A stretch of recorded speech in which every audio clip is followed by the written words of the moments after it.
What's up, guys? This is Phil Galfond for RunAtOnce.com, and today I'm jumping into part 2 of this series in which I, first of all, play some no-limit hold'em, and second of all, focus on maximally exploiting my opponents, which is a style that is lately not getting as much respect as it used to, and people have kind of shifted towards trying to reach the holy grail of playing unexploitably and game theory optimal and completely balanced. And while that's something that's important, there's still a lot of room to exploit your opponents, and the way to make the most money, if you're doing it well, is to make reads and trust your reads and make plays based on them. And so I won't give too much further in the way of introduction. I recommend you go back and watch the first part of this series. I always recommend that, but first of all, I think I introduced the concept a little bit better there, and second of all, I found more spots in the first portion of this footage than I think I'll find throughout the rest of it,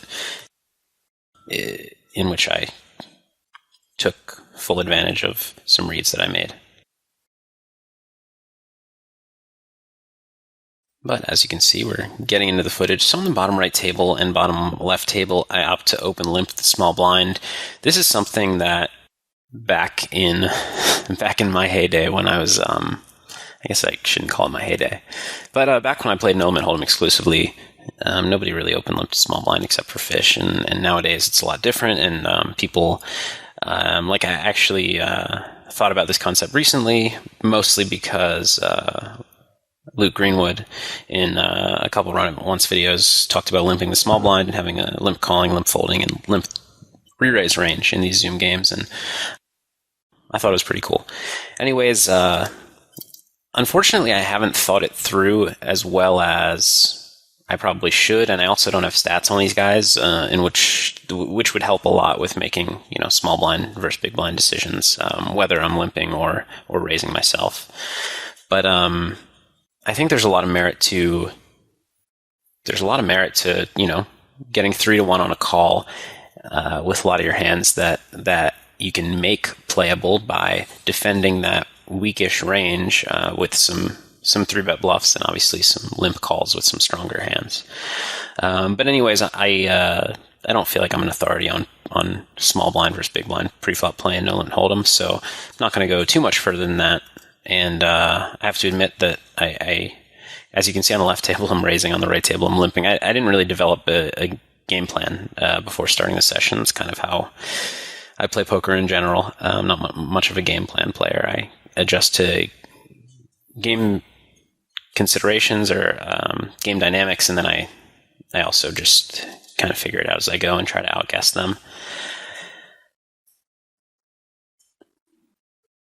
This guy just realized that he's on a video, or at least just told me about it. I'm going to lie to him. Anyways, I c-bet, or I don't know if you want to call it a c-bet, but I bet this flop with a lot of backdoors and take it down. And so far there's been not a whole lot to talk about.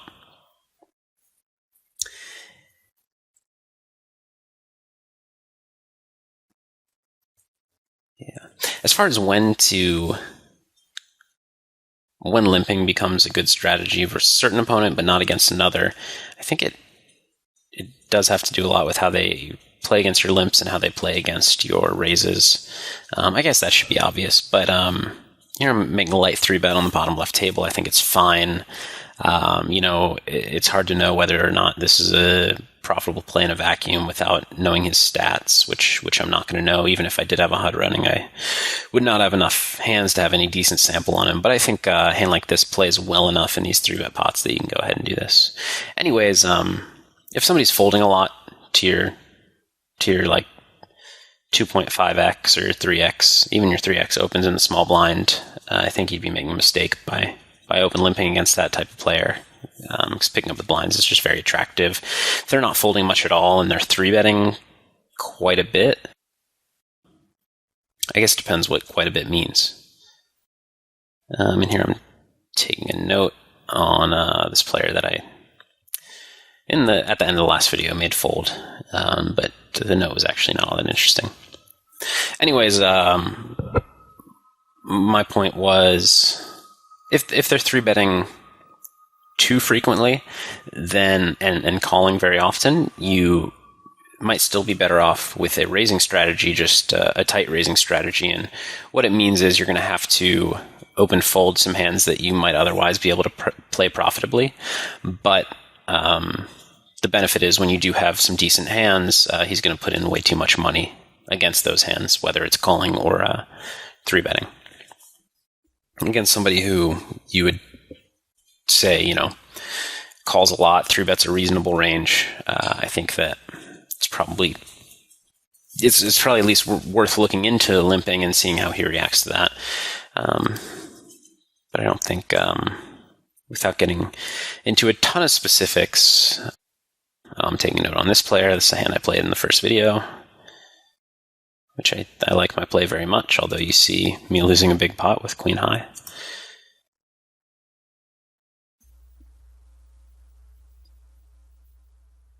Anyways, yeah, I'm not going to get too much into small blind preflop play. It's funny, after I said that I'm not an authority on it, I talked about it for like 2 minutes. But I guess my point is that it depends so much on the type of player you're playing against. And here I'm writing down some, I guess I should talk about this. So in this hand, I'll just real quickly go over what did happen. I believe I either check raised or led. Oh, okay. He limped. I raised out of the small blind. I bet flop. He called. I checked. He bet small on the turn with his kind of weakish combo draw, and I read that as weakness and check raised and jammed river. But I'm writing down what his small bet on the turn meant in this instance, and that's really one of the best ways to learn about a certain player's sizing tells, because everybody has different ones. Just write down the exact hands that you've seen from them, and then once you have enough hands that you kind of can make a generalization, you can perhaps delete some of those hands and make a generalization, or move those notes on the actual hands down and put the generalizations toward the top. At least that's how I do it. Works pretty well. 9-5 suited here, yeah, it's probably a fold. Alright, so on the right table, bottom right table that is, I raise king-queen offsuit, I get 2 calls. Standard would be to c-bet here. I'm trying to think if I considered anything else or did anything else. I think betting is just the best play. I don't think this is a board that is going to get stabbed particularly often with weak hands by the button when I check here. Nor do I expect to be bluffed off my hand very often. Not that I'm going to fold to 1 raise on the flop, but I think I'm not going to put my stack in. Certainly, I think I can even get away on a lot of turns. But I think just betting is the best way to get people to put money in with worse. And this turn's pretty interesting. So to call pre-flop and call flop, he's going to have a lot of king X. If I assume he 3-bets ace king, hands that beat me, there are not that many, honestly, because I think even 10-7 suited and 7-5 suited might be 3-betting rather than calling or folding. I guess he could have either of those. He could certainly have flush draws, he can have king X, he can have, I guess 8-9 beats me, 10-9, 8-7 suited. I think, against all of his hands, the best play is just going to be to bet. I think that I get a lot of calls from, I get a guaranteed call from all of his pair plus gutter, pair plus open-ender, pair plus flush draw hands, gutter plus flush draw, etc. I think there are actually not many hands in his pre-flop and flop calling range that now are so weak that he would bluff raise with them, because I think he can just call. So, while I don't remember what I did here, I think that bet folding is probably the best play, because I just don't think he's going to have the hands in his range to bluff raise me with. And this is, so I go ahead with the small bet. I'm trying to figure out what I'm thinking. I think I actually don't love this play. I'm trying to think, because in the time I was focusing a lot on trying to exploit people's play and ranges. Maybe I was trying to ensure that he doesn't have a better hand than me so that I could fire a bigger value bet on the river. But as far as inducing some kind of float, I don't think he has the hands to call weak with. I just think he has a lot of hands that can call a decent sized bet. already. Perhaps I was trying to save myself from a lot of difficult river situations. I think actually, now that I remember, that's what I was doing. Because if I bet large here and the river rolls off any of these lower pairs, 5, 7, 10, jack even, although jack shouldn't matter, it becomes very awkward for me to play out of position. And I'm going to be making a bet that's, I guess, a value bet, but very often called by better or raised by better. So I think I was trying to keep the pot relatively small for that situation, and where on this turn my equity is ahead of his range, but not crushing his range by any means, and so kind of making sure I charge some of his draws, but allow myself to potentially, not put in a ton of money where I might be in a close equity situation and reverse implied odds situation on the river, and then perhaps fire a bigger bet on the rivers that are favorable to me. And on the rivers that aren't, I can check and make a decision, but I haven't cost myself as much, because I guess I do consider I consider myself ahead of his range, certainly, but as far as rivers play out, I think he has the advantage, and he's going to get to win some pots without the best hand. So I'd almost say that he has a slight advantage in this pot, assuming his ranges are reasonable pre-flop and on the flop. And so this serves as a couple things. I suppose it's kind of a blocking bet. And the issue is if I check call, I'm unable to value bet the brick rivers that are good for me. And if I check call, he can very often just bet a hand like 9-10 on the turn and check it back on the river. And I miss value on brick rivers. So I believe I was trying to maintain impetus. This is what I'd be thinking now, at least. I want to keep the impetus so that I can value bet those good rivers, not risk the turn getting checked through when I have a huge equity advantage, potentially like if he has ace-8 suited, which may or may not call this turn bet anyways, but I'd still rather bet against that hand regardless. And then, not necessarily put too much in a situation where rivers, I may actually be at a disadvantage. So this 2 is obviously one of the best rivers for me to value bet. And it looks like I'm going kind of smaller, which makes sense. It's a spot where, I don't expect him to bluff raise, so I also don't expect him to have a better hand very often at all. But I'm not worried about this inducing a bluff raise because he has too much showdown value to turn his hand into a bluff. I think I just feel that this bet gets called by one pair more often than a larger one. It should, in theory, because it's a smaller bet, and he'd be playing incorrectly if he didn't call this bet more often. But I think I think the amount that it gets called makes up for the fact that I'm making less when it gets called. Like the frequency at which it gets called times the size of this bet ends up being more than the frequency at which a larger bet gets called times the size of that bet.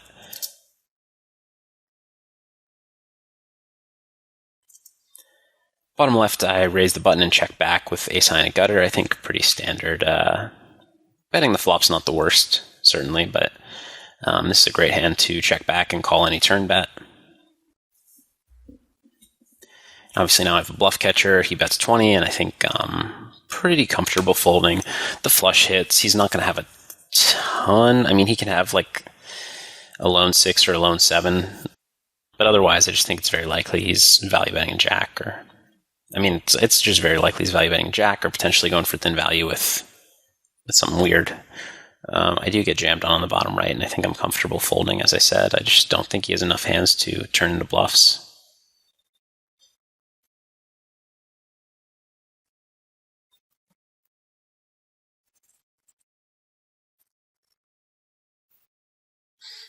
It's interesting. I'm going to feel a little silly if I ended up calling. Yeah, okay. I think it's pretty clear fold there, unless you have some kind of read on your opponent as, especially bluffier. You need a more specific read, actually, because I think river bluff raises are kind of their own breed of tendency, if that makes sense. So here's an interesting spot where there's a raise and a 3-bet to me. I have aces in the big blind. Obviously, I'd like to play this hand. it'd be a little more clear-cut, I think, if the smaller stack was a normal size stack. I think I'd pretty much always cold 4-bet and not think anything of it. I think here I have a couple decisions. First of all, I can cold 4-bet or I can cold call, which I actually think has some really interesting implications, and I think that's what I ended up doing. My other option is if I do 4-bet, or my other decision is if I do 4-bet, how large should I 4-bet? I could make it something that's committing to the short stack so they know that I'm not folding if the short stack jams, or I can make it something tiny, something like 40, just because that already makes it so the short stack, it implies that I'm getting in with the short stack. It, with my bluffs, would very often fold the initial raiser out, and then if the short stack is playing it all reasonably, meaning if he's 3-betting polarized here, 40 would actually be enough, potentially maybe 45, to just ensure that I win against his bluffs. And then even if he calls with some of my bluffs, I have some post-flop fold equity or just straight equity. So I think that reps a bluff pretty well. Obviously, a larger 4-bet. The problem with a larger 4-bet is that it somewhat gives my hand away as not a hand, like not air. So it's possible if I go to 60 here that I just have a hand like Ace-10 suited, and I'm hoping that it takes down the pot. But if not, I can call the short stacks jam, or even Ace-4 suited, something like that. I don't think it's a particularly good play, but against an aggressive polarized short stack, it wouldn't be bad.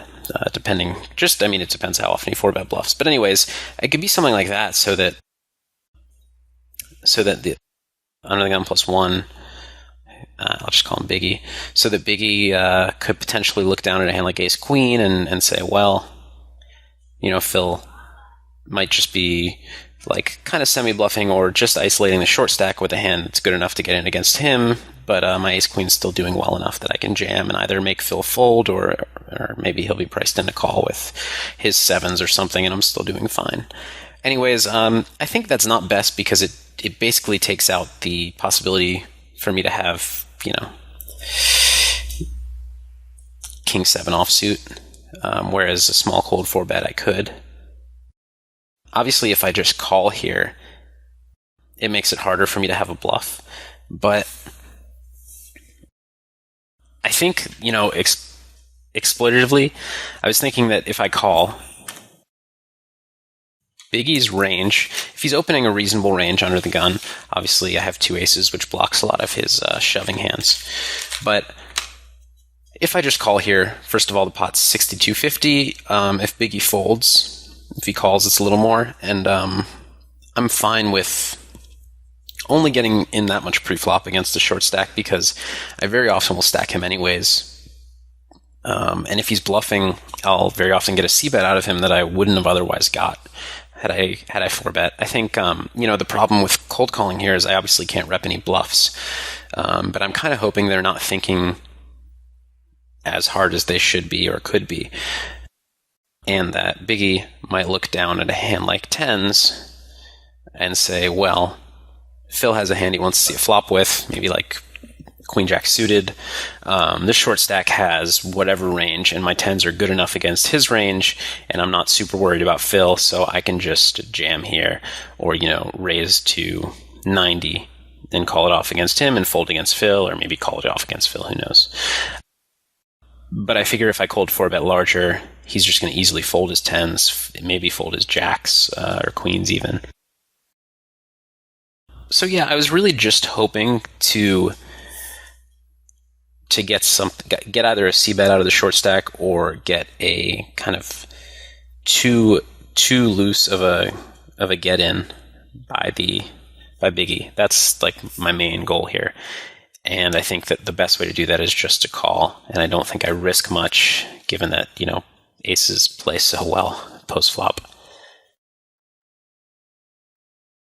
So, I think that I wouldn't have much of a cold call range here, and he had auto fold on, so it didn't really matter what I did. But I do still like my play against some of his range. in a tougher game where people are going to read into that, I think, and be pretty cautious. There are not a lot of hands that I can profitably call here. So I wouldn't attempt this with aces, but this is just an example of kind of hoping that my opponents aren't thinking enough, and I can induce more action with a hand that I very badly want action with. Obviously a bad flop for me. It's interesting that it goes check, check. It looks like I'm opting to just bet small. I'm not sure. I guess I did a lot of this in this video. It's kind of similar to the king-queen hand, where I don't have a massive amount of equity when he calls here. Although I guess like king-king with a heart would just bet the flop, as would ace-queen with the ace of hearts, or most flushes, I would say.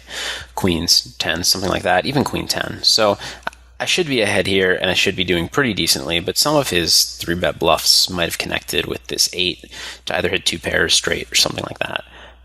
So I think betting small, hoping to see a brick river and value betting a brick river is probably best, and I don't necessarily feel the need to protect against much that I don't feel the need to protect against much. Yes, there are a lot of hands that are doing very well against me, but they're going to call no matter what bet size I make. So the smaller bet size is going to serve the same purpose in general, as far as, protecting me against hands which have good equity. In that neither protect me against hands which have good equity against my hand.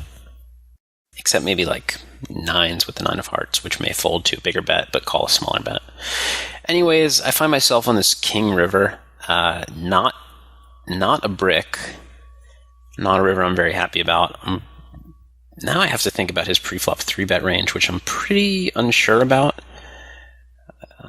Or very unsure about, I should say. He can certainly have kings. He can certainly have ace-jack. I'm not feeling great about my hand. A lot of hands got there. I think I should check to side, actually. I don't see a ton of value.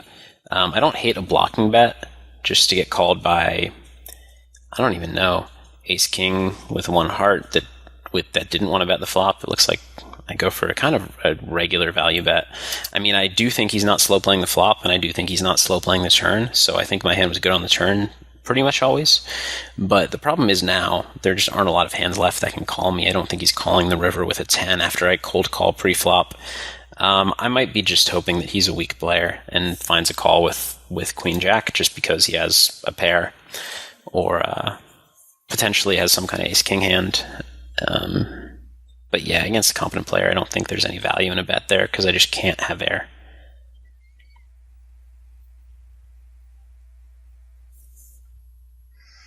Folds pretty quickly. I'm very curious about what he might have had.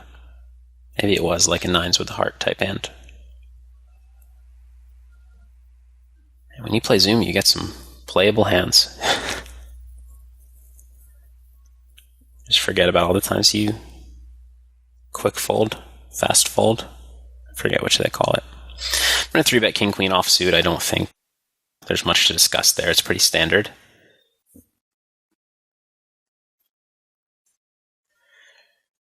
Top right table, I defend the big blind with queen 10 suited, flop nothing. It's a decent board to attack in that, people don't hit it very often, people c-bet it very often. I'm looking at his button steal, and it's very low, and so what that means to me is he's not going to have... it's a tiny sample, but you can still glean some things from a tiny sample, and the fact that he's folded some buttons, if I rewind there a tiny bit, maybe I can see what stats I was looking at exactly. Well, gotta rewind more than that, Phil.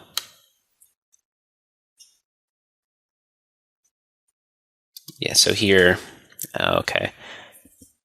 He's never stolen from the cutoff in 6 attempts. He's stolen 2 out of 3 buttons, so that's actually not too helpful. The fact that he's folded a button helps a little bit, and the fact that he's not stealing from the cutoff means he's a little bit tighter, but I can't actually make too many assumptions from that. His c-bet is 75% over a small sample. I have to think he's going to be c-betting this board always. And, if he is folding some buttons, that at least helps me in that they're going to be like a lot of the raggedy 6 type hands are folding.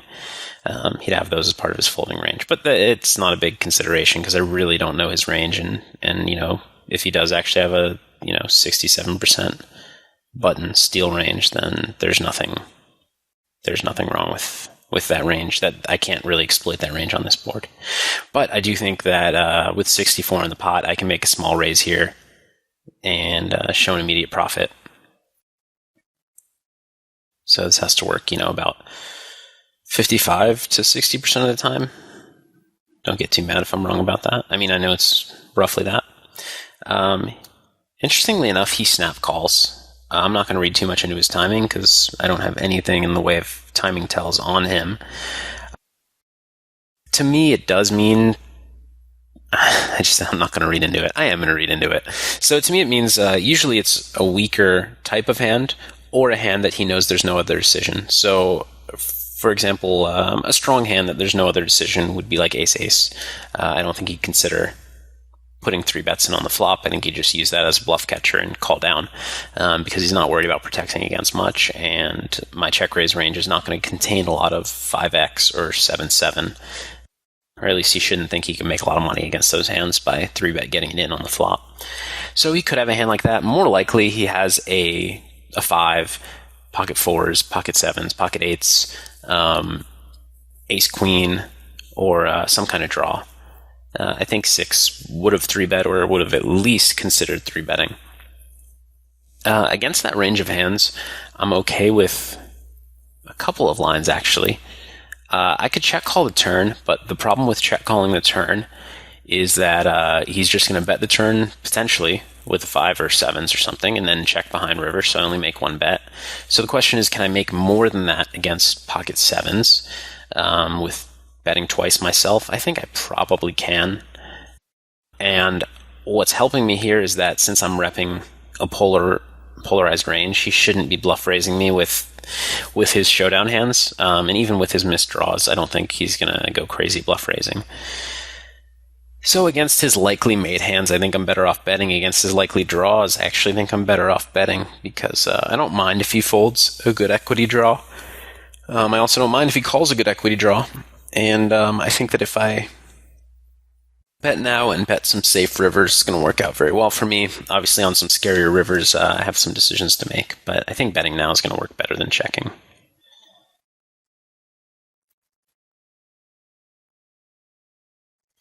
Interesting. All right, so I opted to check.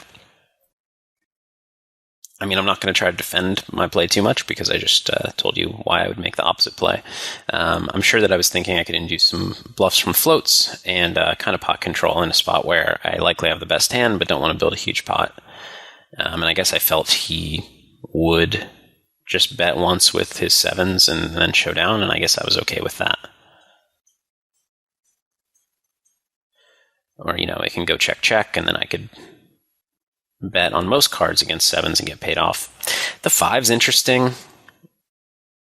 I think I should go ahead and bet, which looks like I'm going to do. I definitely run the risk of running into a 5, but other than the 5, nothing's really changed. If he doesn't have 5x, nothing's really changed, and I think he will have a lot of pocket pairs. If we want to look combinatorically, not sure where we're going to find more hands, but if you include a lot of ace highs in his bet calling range, either with a draw or without a draw, then far and away he's going to have more potential calling hands than betting hands. And certainly, more calling hands without a 5, more calling hands that I beat than calling hands that I don't beat.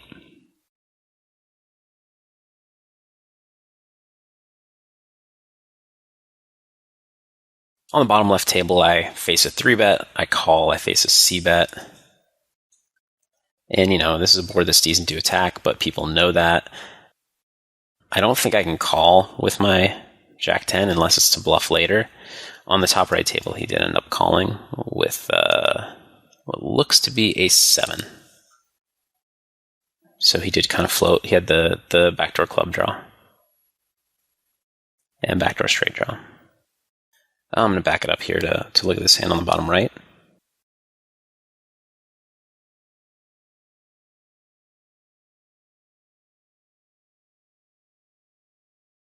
So I opt to 3-bet the button with a hand that plays pretty decently, but not well enough to cold call.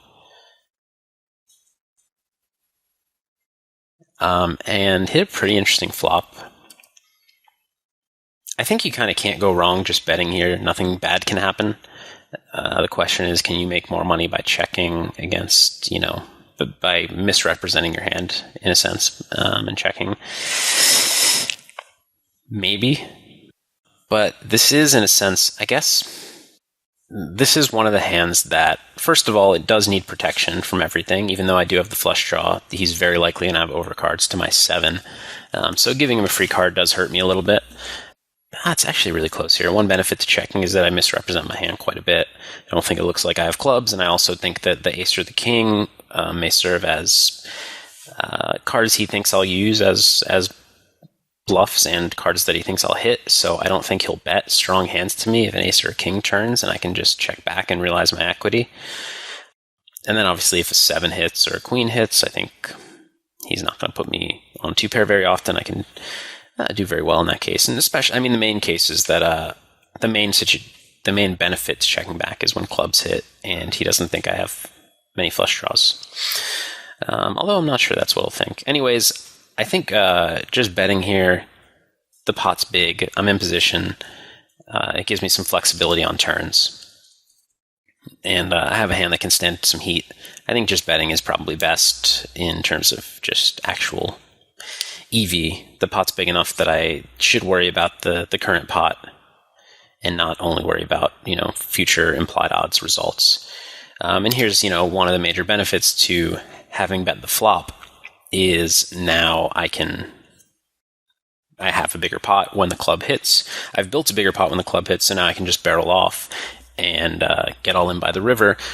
And it's a lot easier for me to have air in this situation than had it gone check, and he bets the turn and I call, or he bets the turn and I raise, and then I jam river either way. This does still work out pretty well for me as you can see, on club runouts.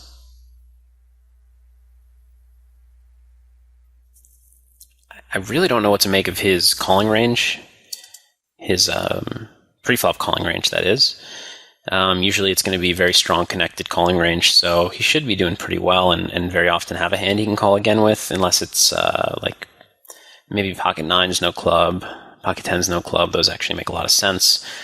King Jack suited is not going to have a club, but he could find a call again with that.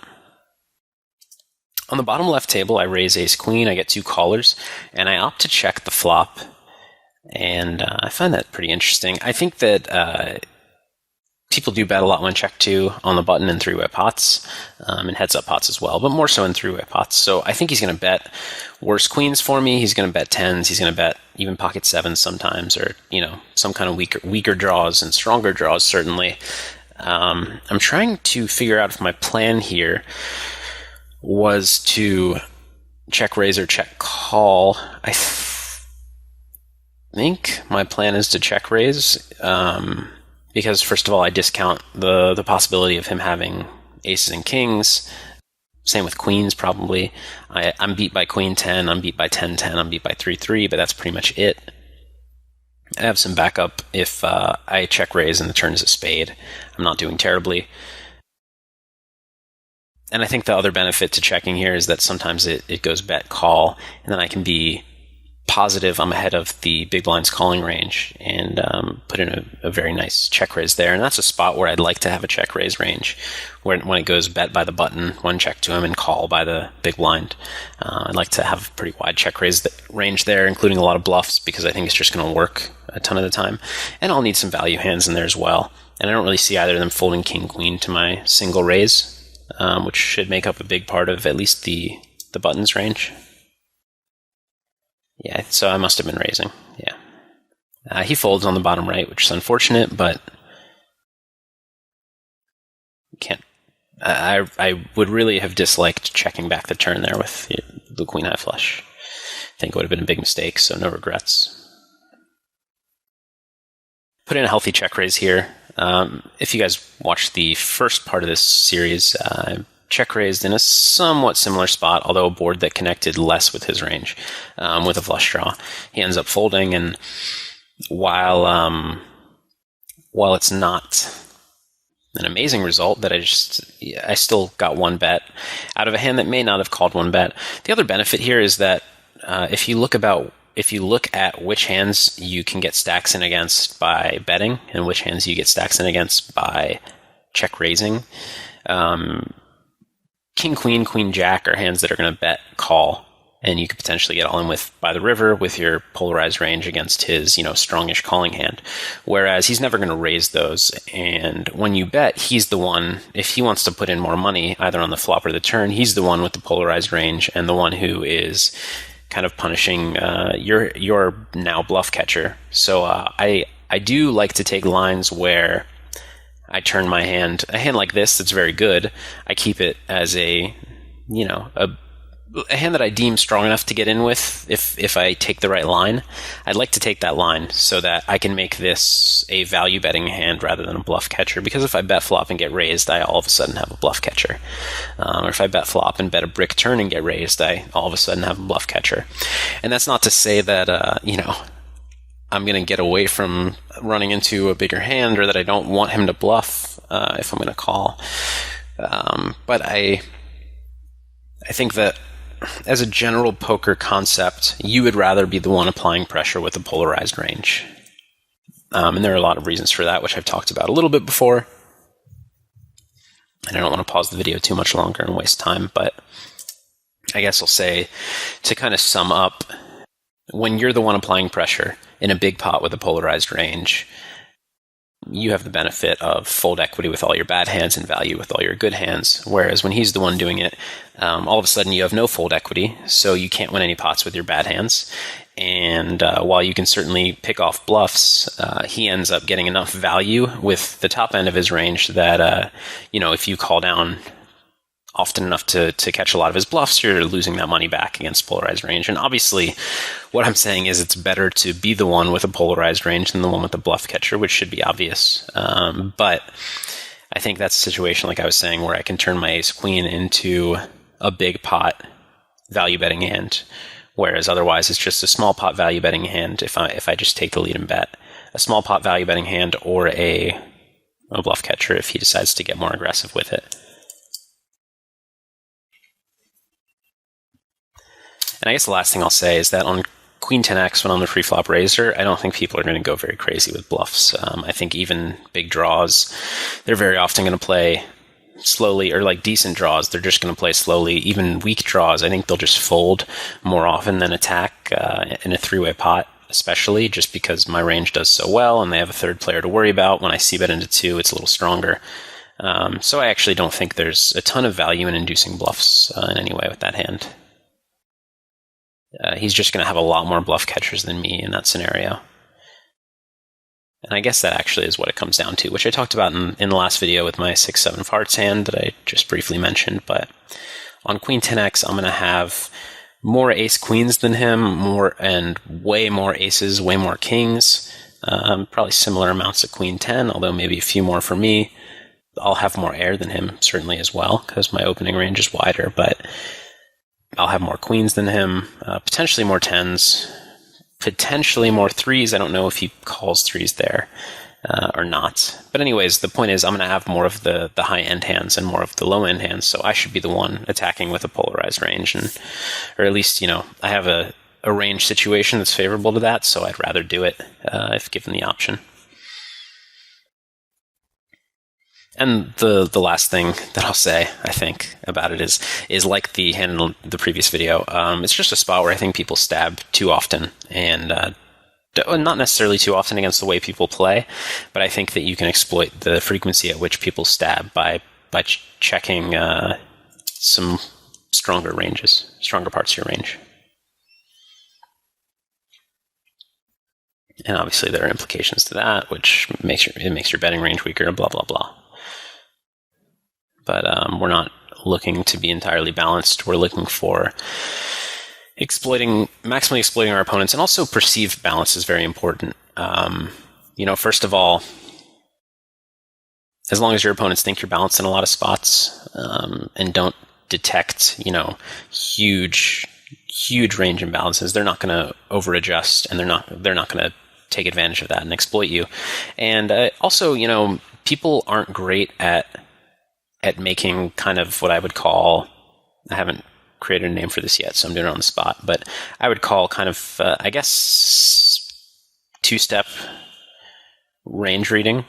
And what I mean by that is, if I'm check raising a lot of my strong hands, and some weaker hands, a lot of people think about what that means for my check raising range, when they should also be thinking about what it means for my betting range and my check calling range. And it's a harder step to take. First of all, it requires a little, one little logical leap, but second of all, it requires you to, it's just harder to be sure about, because they'll second guess how often I'm just check folding, so perhaps my betting range is still strong enough. Maybe they just ran into one or two of the times that I check raise strong, and I rarely do it. Maybe I don't bet a lot into three people or two other people, so I still have a strong betting range. There are a lot of uncertainties, so they're not going to make good adjustments just yet.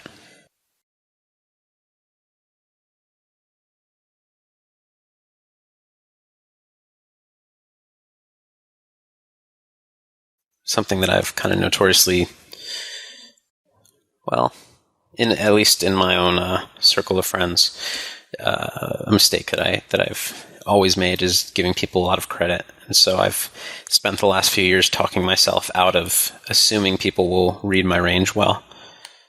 So here in the bottom right table, there's an interesting spot that is purely exploitative. At smaller stakes, in games that I'm not used to, I don't balance this play very well at all. If there's a certain situation in like a live setting, I may be I might be more top heavy in this spot. If there's a certain situation in a tougher online game, I might be more top heavy in this spot. But I think the default line, or the default range play, when you're trying to exploit your opponents here, is to, if you didn't see the action, yen and a bunch of letters raised in the cutoff. Shiko called the button. This was like a 2.25x, I believe. And I call in the big blind. And we see a flop of 882 rainbow. I have a couple of back doors. And I go ahead and lead for 1/3 pot, or just under 1/3 pot. And what this does is a couple things. First of all, it's a board that nobody's likely to hit. I'm actually more likely than the two of them to have hit an 8, which is a small consideration, and one that, I take more into account at higher stakes when, I'm building my range. But more importantly, this serves as a post-flop squeeze play. Everybody's familiar. I hope everybody watching this video is familiar with pre-flop squeeze play. The benefit of, one person raising, somebody else calling, and you 3-betting, is that very often the cold caller would have 3-bet with the stronger portions of his range. So you're going to get more folds out of him. And secondly, the initial raiser has to worry about your range and also has to worry about the cold caller's range. He also feels a little bit protected by the cold caller, thinking that you won't go crazy bluffing, although obviously that changes, and squeeze plays have gone in and out of popularity pre-flop. Not really sure where they stand right now. But anyways, this serves as a post-flop squeeze play because Yen has to worry about my range and the range of Shiko behind him. He also knows that Shiko can protect him in a sense that I can't just bet here with reckless abandon, because I, first of all, can get bluffed by either of them, or I can run into a hand by either of them. So I think it forces Yen to play pretty fit or fold. And then Shiko, when the action gets to him, I don't know what kind of player he is, but if he is the type of player that is kind of fit or fold, it works out really well because he very often folds, and I pick up this pot for, pick up this $40 pot for, $12.50, which obviously doesn't have to work very often to be profitable.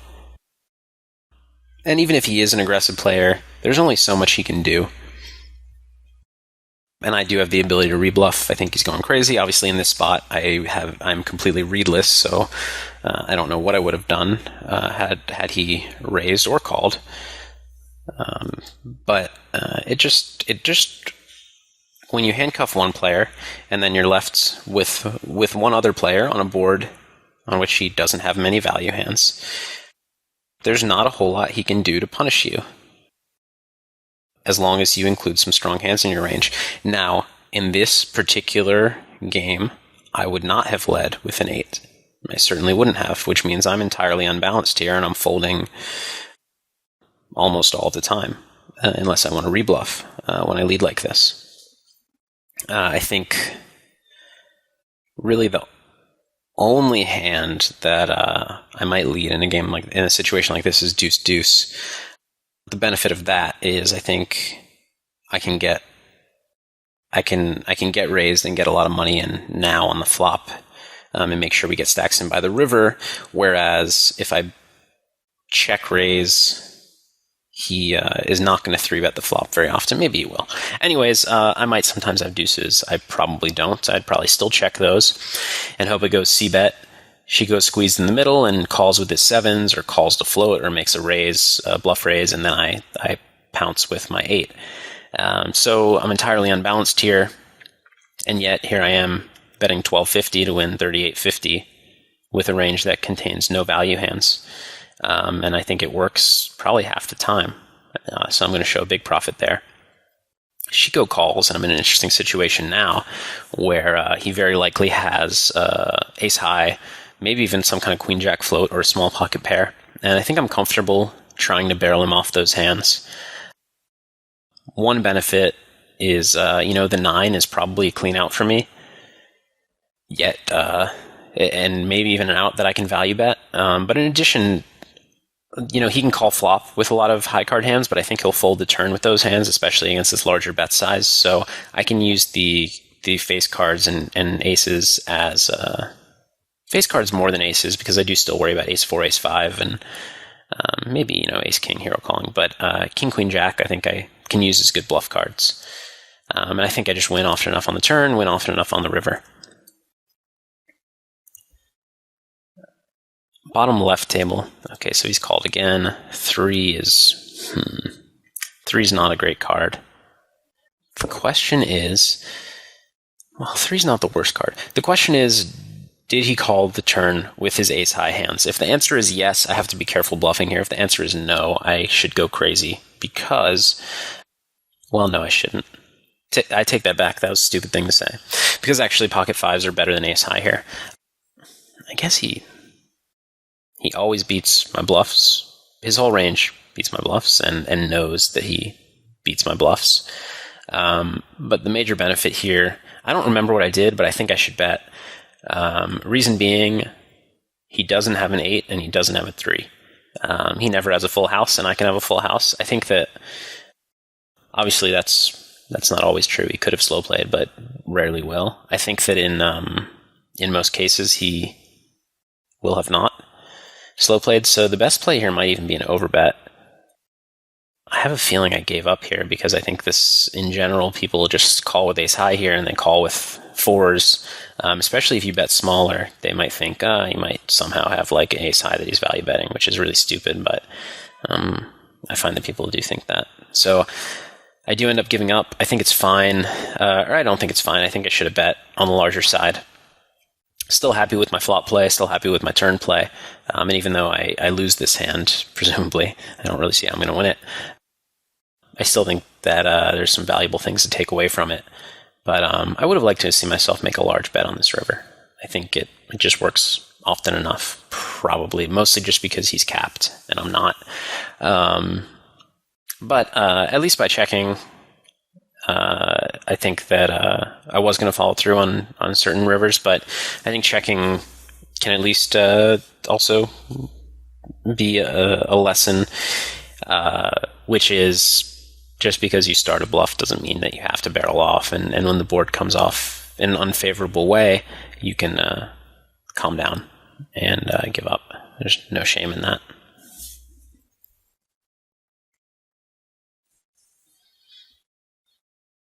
actually face a big bet here, and it looks like it's very curious. I'm not going to get to call and find out. I don't think I'm going to raise and find out either. But he's certainly making it look like he called with an 8 somehow. In which case, I would have done very badly overbetting on the river. But I don't really see him showing up with bluffs there. So, I guess I kind of put my foot in my mouth because it looks like he had an 8. Still very happy with my flop and turn play, and I would have been okay with a river bluff on the larger side, even though it would not have worked. So on the bottom right table, I call and open with ace-king under the gun +1. I think that's pretty standard. On the bottom left table, I 3-bet the button against a cutoff open with 9-6 suited. I think that's fine. I think I have a lot of immediate fold equity and decent post-flop playability in a heads-up pot. I think it's just barely too weak of a hand to call. I think, 9-7 suited, you consider calling. 9-8 suited, you certainly can.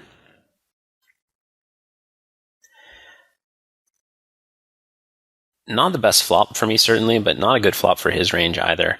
The thing to consider is that a lot of people's raise call hands out of position are going to contain pocket pairs, and more than that, a lot of suited broadways, suited aces.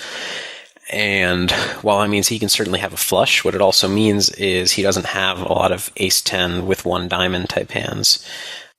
King-queen with 1 diamond. People end up 4-betting or folding those a lot, I think. So I do feel comfortable with a small, medium-sized c-bet. Okay. Keep making myself feel stupid. I feel comfortable with a small, medium-sized c-bet here. Reason being, I just think I have a lot of fold equity immediately against those parts of his range. I opt to check back and go for a delayed c-bet. And I do think that, if he's sitting there with king-queen spades or ace-10 of spades, he is not super likely to bet this turn, and he probably still will bet fold. But I think I just get away with betting 32 on the flop and making a very cheap bluff against the parts of his range that don't contain a diamond or a pair. Now facing this turn bet, I don't think there's a lot I can do. I certainly can't call, in my opinion, and I think it's not a profitable float. And I don't feel comfortable raising either, so I just fold. Which again, it's okay to give up, but I guess it's funny, I'm trying to not confuse myself when I'm talking about exploiting other players and taking every opportunity to gain an edge. It doesn't necessarily mean winning every pot. And though I am looking for ways to win every pot, I'm not. That's not really what I should be doing. I should be looking for ways to win pots when it's profitable and get out of pots when it's profitable or not profitable to do anything else. Top right table's been checked down. I'm going to value bet this river. I think it's pretty standard. And not a whole lot to talk about. I don't think that betting a no equity hand like this on the turn would be a good idea.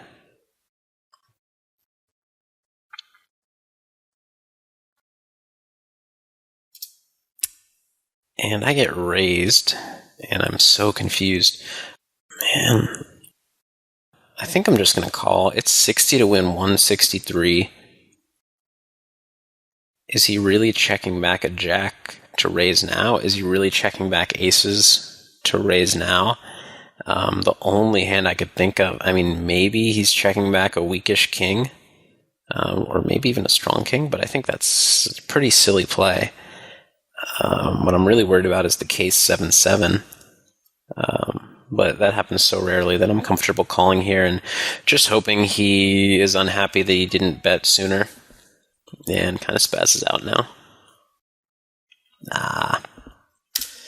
Disagree with a lot of my plays this time, which is interesting because I was very happy with the way I played in the first portion of this video. I think I'm going to wrap it up here. This is probably one of the videos in which I wouldn't say that I play the worst, but I played pretty poorly, and my analysis compared to the way I played was pretty far off. And while I would feel better scrapping this and starting over and sounding better, I think it's important to be honest in my thoughts at the time I make a video. And I think while I hope to not shatter any dreams about my credibility as a coach, I still think I have quite a bit to offer, and I don't think that I gave you guys any bad ideas in this video.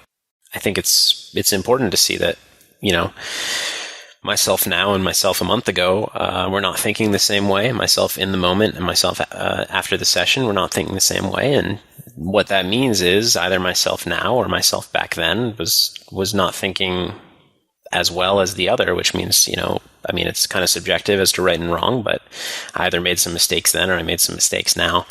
And I think it's important for a couple of reasons. First of all, because I think people don't.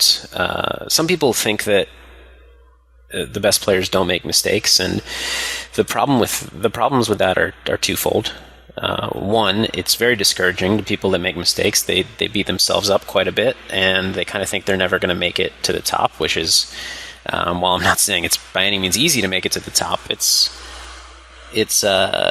would be wrong to think that because you're making mistakes, you're not able to. And I think secondly, a lot of people feel that the best games are unbeatable because everybody's just playing so close to optimally and making correct decisions all the time.